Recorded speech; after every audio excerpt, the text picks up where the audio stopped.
घटनाबाह्य पक्षप्रमुख उद्ध्वस्त वाकरेंनी आज बोलताना रांझाच्या पाटलाचा संदर्भ दिला।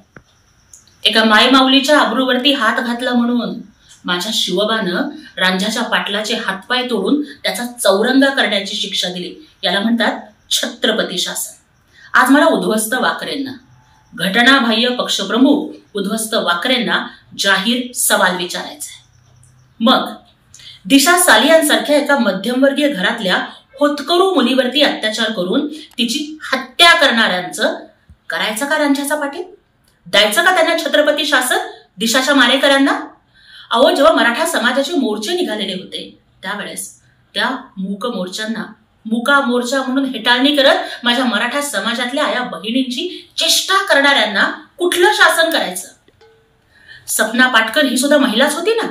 मग त्या सपना पाटकरला अश्लील भाषेमध्ये शिवीगाळ करणारा, तिला जीवे ठार मारण्याची धमकी देणाऱ्या संजय डावटाचा करायचा का रांझाचा पाटील?